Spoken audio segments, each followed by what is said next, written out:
Eh, halo questioner, selamat pagi. Apa kabar hari ini? Tadi saya baru saja memperagakan sedikit gerakan dari pantomim. Nah, bagi questioner yang belum tahu nih, pantomim adalah seni pertunjukan tanpa kata-kata yang dimainkan dengan gestur tubuh dan juga ekspresi wajah. Seiring dengan perkembangan zaman, pantomim tidak hanya digunakan sebagai media ekspresi bagi para penggiatnya, tapi juga sebagai media hiburan loh. Nah, sesuai dengan tema pembahasan kita hari ini, yaitu perkembangan seni pertunjukan pantomim, kita akan berbincang dengan salah satu seniman sekaligus pantomimer yang sudah memiliki kiprah di dunia seni pertunjukan pantomim. Penasaran siapa? Simak cuplikannya berikut ini. Siapa sih yang nggak tahu pantomim? Seni pertunjukan dengan menggerakkan tubuh dan ekspresi wajah tanpa kata-kata. Namun, saat ini pertunjukan pantomim mengalami perkembangan seperti Andi Sri Wahyudi atau biasa dikenal dengan Andi SW yang sering memadukan pantomim dengan teater, tari, dan puisi.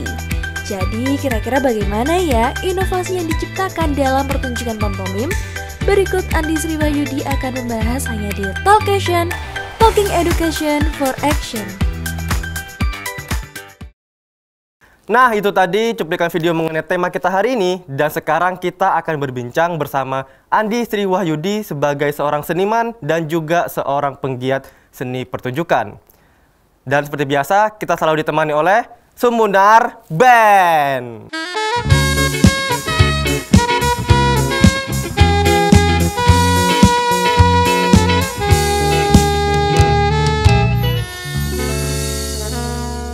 Dan langsung saja kita sambut Andi Sri Wahyudi.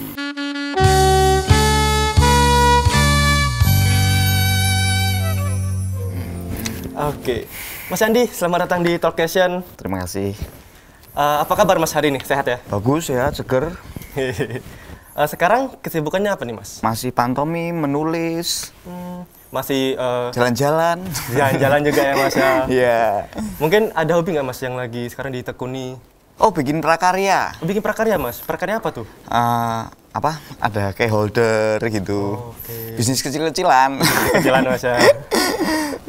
Oke Mas, Mas Andi ini juga seorang pantomimer, benar ya Mas ya? Yoi. Nah, kalau boleh tahu nih Mas, awal mula Mas Andi bisa mengenal pantomim dan hingga tertarik masuk ke dunia pantomim itu bagaimana sih Mas? Sejak kecil saya udah lihat pantomim dan kebetulan kakak saya juga pantomimer dulu waktu SMP dia. Oh, kakak Mas Andi juga seorang pantomimer? Dulu.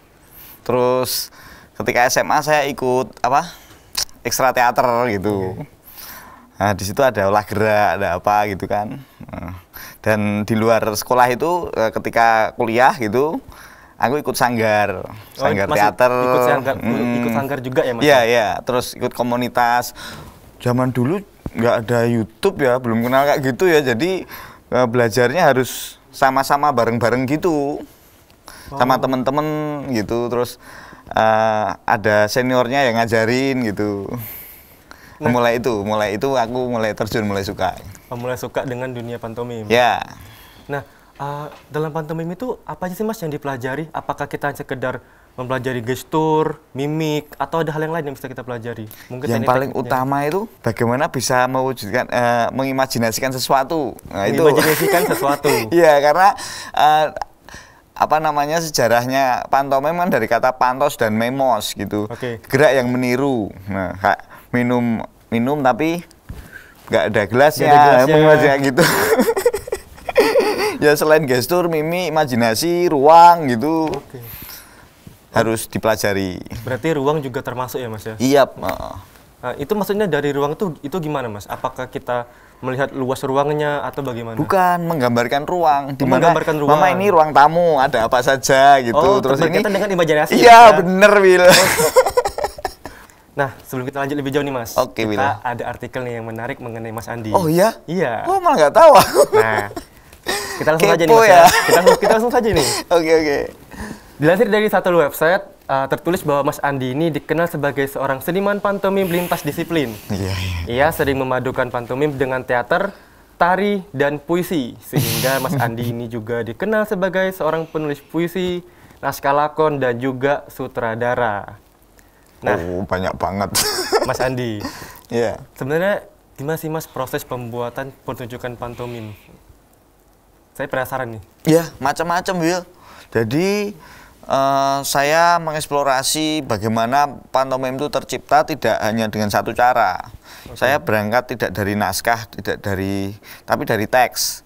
Teks itu beda dengan naskah. Teks itu bisa puisi, bisa cerpen, bisa naskah teater, naskah drama, bahkan teks itu bisa ruangan saja. Bisa ruangan saja. Bisa suasana gitu. Nah, aku berangkat dari hal kayak gitu. Jadi tidak kemudian saya menulis terus saya praktekkan tulisan saya itu tidak, tetapi saya bagaimana memperistiwakan teks itu gitu. Jadi bisa lebih bebas, lebih eksploratif gitu. Maka masuklah beberapa unsur-unsur yang lain gitu. Berarti mereka itu saling berkaitan ya Mas? Iya benar, saling menguatkan menurut saya ya. Dan untuk yang di rumah kita lanjut ke artikel kedua nih. Nah, dilansir dari salah satu artikel, berdasarkan artikel tersebut, pada tahun 2019 diadakan lomba sayembara naskah teater Taman Budaya Yogyakarta. Dan terdapat 5 penulis yang akhirnya menjuarai sayembara tersebut. Dan salah satunya adalah Mas Andi yang mendapat juara ketiga. Dengan judul Merayakan Kefanaan. Benar ya Mas ya? Iya benar. Oh, ingat aku. Masih ingat Mas? Iya, 2019 itu. Ya benar. Nah, selain menjadi seorang pantomimer, Mas Andi ini juga aktif dalam penulisan teater. Benar Mas? Benar banget. Nah, gimana sih Mas bisa tertarik juga untuk menulis naskah teater tersebut? Iya sih Will, pada dasarnya saya tuh basicnya menulis sebelum pantomim. Jadi dan saya sering banyak cerita, banyak omong, banyak bicara di antara teman-teman gitu. Nah, saya ingin mengimbangi kebanyakan omong saya itu dengan pantomim biar tidak banyak bicara. Ternyata jadinya malah banyak gerak, banyak bicara. Ya, itu sangat berhubungan erat ya.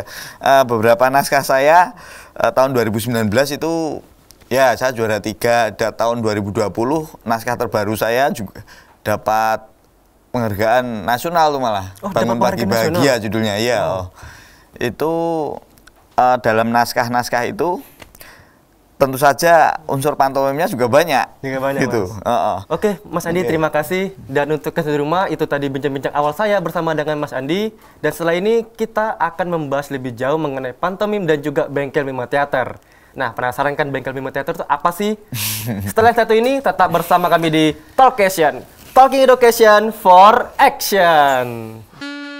Tetapi kan semakin lama kami menggelisahkan bentuk pantomim yang berbeda, pantomim yang lebih seru, lebih rame gitu, lebih kaya, inovatif.